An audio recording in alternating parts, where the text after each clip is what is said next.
Ladies, gentlemen, and dragons of all ages, over the last couple of weeks since the release of this game, we did a set of starter builds for each of the classes, and then the more mid-game versions of those same builds. You guys seem to have really enjoyed these so far, so today we're going to finish these off and talk about their later game versions for level 40 or so, as that's the last sort of breakpoint of unlocking parts of your skill tree for further access. And that's where you'll also be hitting the later stages of the game, if not full on finishing it if you brush story too much. That said, if you like this type of thing, let us know and we'll of course continue moving forward to expand out and do at least one build for each of the other specializations for each class as well. So let us know what specialization that you would like to see built up to our standards in the comments down below. Before we begin, a quick note that my companion recommendation for all three of these builds are identical, which is whichever two are your favorite that have access to the Time Slow ability. Time Slow does what it says on the tin, slowing time, giving you time to get a bunch of free hits or a couple of precise important ones, but you also then want to upgrade it so you get a free cast after Time Slow activates, and then you also get 50 bonus resource after Time Slow ends. This gives you such a massive amount of essentially bonus resource that it's hard to ignore. Even outside of the time slowing effect goodness, it is a lot of good too. If, however, you ever feel like you are overflowing with resource, like you have too much somehow, I instead recommend replacing one of the companions with Davrin, specifically for his companion ability that can force knockdown on enemies, as every class has strong damage conditions based around knockdown as well. Starting off then, we have our warrior build, this one being based heavily around the Reaper specialization. For those new to our warrior build style here, it is heavily focused around shield toss, and especially charged shield toss with the shield reflect node that you get right at the start of the skill tree, which essentially lets you permanently use shield toss as your main weapon damage option.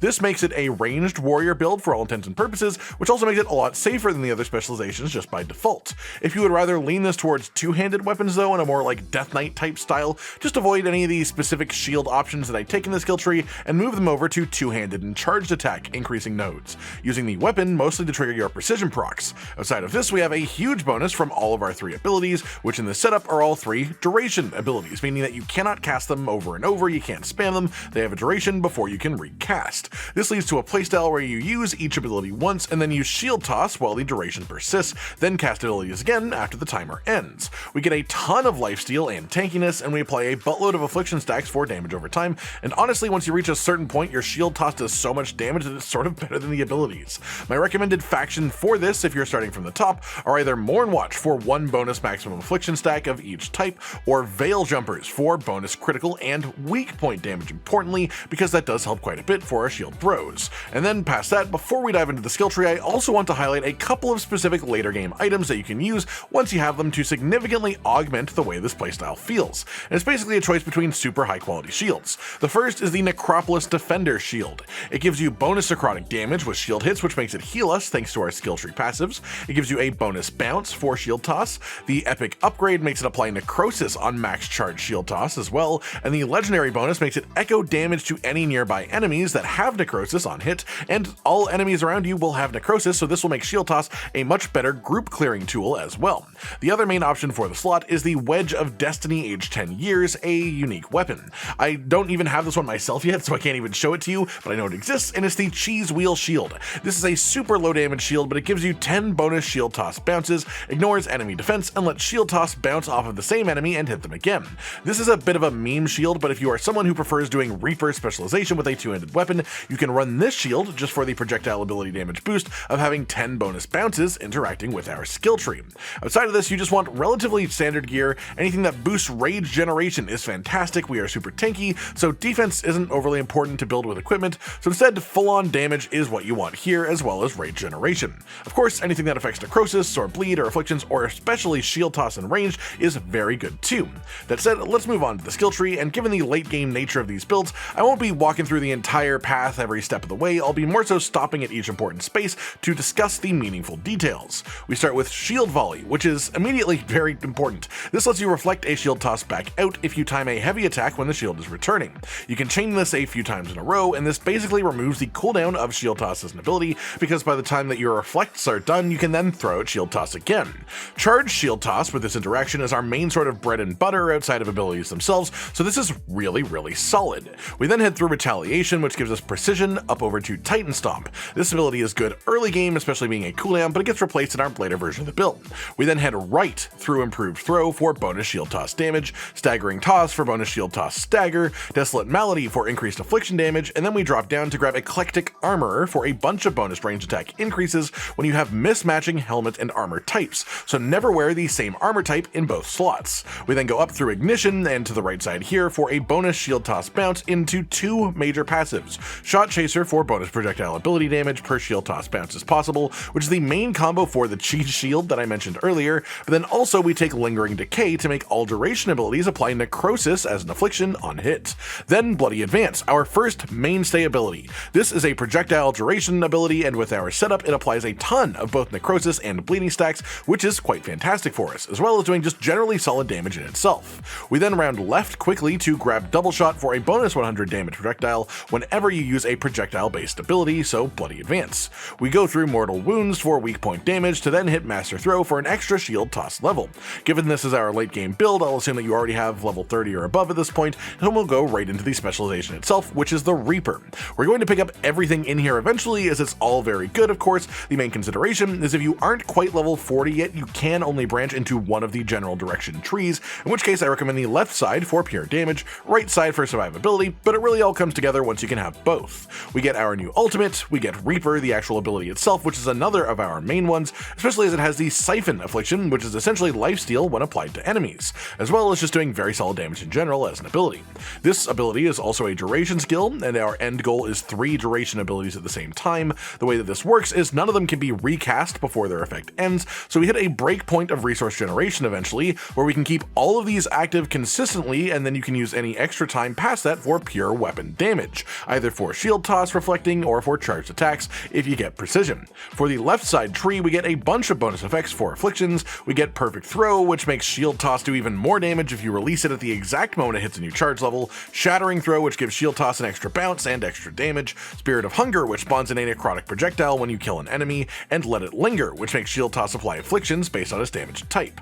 We get Death's Blessing for bonus necrotic damage, and Reckless Shot, which makes Bloody Advance do more damage at the cost of consuming a bit of health. Death's Throw makes shield toss count as necrotic damage, which is very important in a moment for some big reasons. But Invigoration increases leech effectiveness for more tankiness, and then the big major passives here, Living Decay gives you 50% necrotic damage penetration, as well as 2% health restored whenever you deal necrotic damage, and that is very, very big for our tankiness, as pretty much everything we do is necrotic damage. We then also get Desperation, which gives you bonus damage relative to your missing health and your opponent's missing health combined. After this, we head back out and down the tree through Seething Pitch for bonus rage generation, down to Critical Power so we can branch up to Sultan the Wound, which makes duration abilities increase any active affliction stacks, as well as Wrath for 10% bonus critical damage. We then break off into Deadly Ground for our final of 3 abilities that we keep on the bar. This makes a circle around you that constantly deals damage and applies necrosis through our passives too, as well as increasing the stacks of any other afflictions applied when it does damage, and giving you the enhanced damage advantage as long as you stand in the radius, which just gives you a damage increase. And it's very easy to stand in the circle as much as you want with this build thanks to our survivability. We then take both side bonuses here for 1 maximum necrosis stack and 50 bonus maximum rage into Enduring Rage so that we don't decay below 50 rage. This lets us start fights with a bit stored up, and then we go to Time Management to increase duration ability effects by 50%. After this, we have some bonus points to fill up some extra goodness. We head back towards Titan Stomp and up through Masochism for rage generated on damage taken. We have a ton of leech and survivability, so this works extremely well for us. It gives us a lot of advantages, and it lets us use more abilities the more we take damage. Depth of Fury gives us bonus maximum rage, and then I'm at least a couple of points short of this next one myself, but the goal is to hit Good Arm up here for complete resistance ignoring from projectile abilities. Long term, once you have this, you can get to a point where the raw damage from Bloody Advance actually outdoes the damage of Reaper due to the projectile ability bonuses, even though Bloody Advance also costs less rage to cast. So essentially your priority between these skills will swap. Basically, the earlier way to use your skills is Bloody Advance just for keeping affliction stacks up, Deadly Ground for 100% uptime ideally, and then you want to use Reaper as your main spender for high damage. With enough projectile damage or shield toss bounces through this in this setup, it swaps to actually keep 100% uptime on Deadly Ground, use Reaper when you need some extra healing only for the Siphon stack, and then otherwise just spamming Bloody Advance for high raw damage and the penetration as well, creating an extremely ranged playstyle for a warrior. In between ability casts, as mentioned earlier, you just want to focus on shield toss and reflecting them, as the shield tosses will eventually become your main source of damage in this setup. If you can bounce them off enemies, if you can get them into weak points, if you charge them well, it does lots of damage, and it will help keep you alive too because it's necrotic damage as well. Then second up we have Mage, which we're focusing around the Spellblade specialization as we have in the past. While it may look sort of of roguish at face value, the power of this dagger and orb combo comes from more ranged versions of its attacks and combos too. This comes from stacking and popping arcane marks and bombs by managing your use of light and heavy attacks to sort of create devastating chain explosions off of enemies, which gives us a ton of multi-target damage, and then we also focus heavily on afflictions once again too. This time leaning into mostly shock and burning for massive damage over time to help out with more single target damage scenarios, with a bit of a bonus dip into necrosis compared to the prior versions of the setup. Similarly to Warrior, my two most recommended faction synergies are Mournwatch, primarily for extra bonus maximum affliction stacks, or actually Shadow Dragons for the extra resource generation, depending on which most tickles your fancy, really, honestly. As with Warrior and any late game builds really, while I'll recommend general stats to watch out for, there are a couple of very specific pieces of equipment that were essentially made to be synergies with this combo, and I want to point them out for when or if you already have them. The first of these is Mage's Gambit, an arcane orb. If you can get this to purple rarity, it gives you bonus fire and electric damage affecting our afflictions, but also our void blade damage as well. The orb has the ability to switch back and forth between elemental types, but generally you want to try and keep it on electric for our bonuses. Then importantly, there is the Bargain unique staff. This comes from the Mournwatch faction vendor at shop level 4, and this thing is really quite special. The main effect that this does is it makes all abilities cost health instead of mana. If you can get enough healing in your build through your other equipment slots and through your runes and stuff, this can actually be extremely potent, though it does have a few drawbacks. While this thing is incredible for Death Caller builds, which I'll probably talk about if we do another one of these build videos, I did still want to point it out even for a Spellblade build, as it completely alters the way that the playstyle feels, and it doesn't really affect your damage because outside of your actual abilities, you're going to be using the dagger and orb for your actual melee combat. And otherwise, you'd just be running a standard electric damage staff to synergize with our skill tree. That said, if you do run the unique staff, the Bargain, I would also pair it with Time-Worn Mage Knife on purple rarity for the 250 health regen on Arcane Bomb trigger, which is honestly great whether you're using that staff or not. It's just a lot of health on something that we can trigger very often. Outside of that, crit damage boosters, lightning damage boosters, mana boosters if you aren't using the unique staff, life boosters if you are. And with that, let's just talk about the skill tree itself, and given the late game nature of the builds, again, I won't be going through the entire path, I'll just be stopping at the important spots along the way. First, you want to head down and right out through this path towards Chain Lightning. This is a very useful early game ability, but it is replaced very quickly in this build. We then fork up for Elemental Catalyst for bonus ability damage depending on your staff and orb type if they match the ability, which is why I always recommend electric orbs, and why you should use an electric staff if you aren't using the unique that I talked about earlier. We then head down through the Wrath side of things for bonus critical damage, pick up Precision Strikes for guaranteed crits with strike abilities that hit knockdown targets, over through Reclamation for mana gain on kill, then Amperage for bonus electric damage. Let us take Tempest, one of our main abilities and the first one that we grab that will be staying on our bar forever. This creates a circle of death around you where lightning will periodically strike a random enemy. This is forceful enough that it will cause knockdown on smaller enemies, which then forces crits with our earlier passive too. This can do area of effect damage if enemies are clumped up well enough. It applies the shocked affliction for damage over time, and it does high enough damage that it's great for single target too. Not to mention that as a duration ability, once you cast it, it frees you up to use mana on other things until the duration ends, because you can only cast it so often.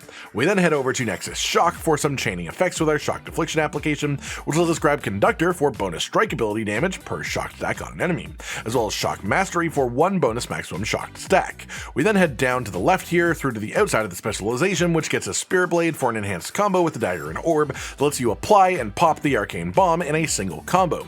Here we can branch off into the specialization, and we just pick up literally everything in the Spellblade. If you are not high enough level to do both branches yet, you want to do the right side first. This in total gets you a new fancy ultimate. It gets you Void Blade, which is our general spender ability that we use any excess mana on for lots of damage, especially with both strike and blast skill tags together. Then we gain arcane bomb hits on strike abilities, we gain penetration, we get another new weapon combo from Veil Flurry that lets us do an area of effect orb attack to apply multiple arcane bomb stacks, and even Kiss is bonus stacks for both shocked and burning, and then a couple of very important passive nodes. Electrical Burns makes burning also apply shocked when applied, and vice versa, which means that we always have full shocked and burning stacks. This lets us have full stacks of both, even without using any fire damage or fire ability in our setup, which is honestly pretty effective and efficient. Then we have Shocking Tactician for a bunch of bonus electric damage whenever you reach maximum shock stacks on an enemy. We also go through the left path here for blast efficiency especially, which makes Void Blade only cost 50 mana instead of 100, making it a very effective spell and very efficient as the name suggests. We get Spirit of Vengeance for an extra blade throw, Demolisher for a bonus maximum arcane bomb stack on enemies, which is pretty fun to mess with. And we also grab another one of these out later on. Especially we have the addition as well Ball of Conductivity, which makes arcane bombs that are on enemies that die jump to other nearby enemies, so they are never actually wasted. Then Orbital Burst, which makes arcane bombs explode in a radius around the target where they go off. Outside of the specialization, we still have a number of points to spend here too. We go through Storm Surge quickly, which is good early but replaced anyways, through to Baleful Blast as a major passive for guaranteed critical hits with Void Blade specifically against low health enemies. We then head up and left, grab our third arcane bomb stack possible. We grab Flames of Inspiration for a pretty consistent rally party, and use this to grab Battle Cry for 1 bonus maximum burning stack, as well as Deadly Providence for precision when defeating an enemy with a duration ability, which we do pretty easily because Tempest and our third ability count as duration. We then head through Desolate Malady for 10% bonus affliction damage, up to Further Torment for bonus stagger to afflicted enemies, Insidious Rot for a bonus maximum necrosis stack, and then through to Corrupted Ground, our third ability. The damage itself of this isn't really that great, but it applies necrosis every second to enemies that are inside of it, and it is another duration ability. With this we have our core set, which is Tempest, that we want 100% uptime on all the time, Corrupted Ground, which we ideally want 100% uptime on too, inside of the Tempest radius, as well as enemies caught inside will just naturally generate a bunch of different affliction stacks altogether if both of these are active. These both being duration abilities means that you can't spam cast them, you can only use them once every few seconds because they have a fair duration, which does free us up to use Void Blade as our general excess mana spender in between for loads and loads of bonus damage as well. Then we just pop down to Breathing Room for increased radius on Corrupted Ground to make it easier to play around. Of course, if you play all the way to level 50 and get all the Fen'Harel statues as well, you'll have more points in this, but these are all of the core upgrades that you'd have at this point, and the main things that I would aim for in this build really. Your main gameplay loop then is based around the abilities in the way that I just described them, but it's worth noting that all of our strike abilities will also be applying arcane bombs, which you can detonate by just doing heavy attacks. So you want to do your heavy attacks relatively frequently. If you see an enemy approaching maximum stacks, just do a heavy attack, it does a good chunk of damage as a bonus. Then finally today we have our rogue build, which is all based around the Duelist specialization. This is the heavily sword-based spec focused around parrying and dodging and just never getting hit, boosting your damage when you do, and giving you tons of affliction stacking ability as well, being split between bleeding, shocked, and also necrosis in pretty high amounts. As a result of this, again, my recommended faction choice is pretty similar, though for this late stage of Duelist, I would say Mourn Watch is probably second best for the affliction stack increase, but first is actually Veil Jumpers again for the bonus critical damage, as you can build for a ton of crit damage in this setup. Specifically, the goal really is to generate precision or crits as often as possible, use them on your charged heavy attacks, and then to use your actual abilities for applying afflictions and specifically for invulnerability frames to help you keep your adrenaline stacks up, which is the buff that you get for attacking enemies without taking damage. With the note that sometimes this overlaps as we have ways of making our abilities force crits as well. Moving on then to specific items of note that synergize for this setup, the first is Cordova's Toothpick, but realistically only early on. This is gettable quite early in Treviso, and it's a main hand sword with low base damage, but it applies bleeding every time you hit an enemy with it, and it gives 6 bonus maximum bleed stacks, so it's actually pretty awesome for an early affliction focused setup. However, while this build does stack afflictions, the later on you get, the more the weapon damage lost from this matters, and you cannot upgrade unique weapons, so generally I would recommend it with this build until you reach around +6 or +7 on your non-unique weapons, or when you start to reach 3 advantage stacks in the skill tree, whichever happens first in your playthrough, in which case I'd recommend replacing it with something that boosts charged attacks ideally, or you could go Mercenary's Blade, which gives you 300 health on a perfect defense when at purple rarity, as that kind of healing can go a very long way for Rogue. Aside from that, the other main thing that I want to point out as an option is the Reptile Recurve unique bow.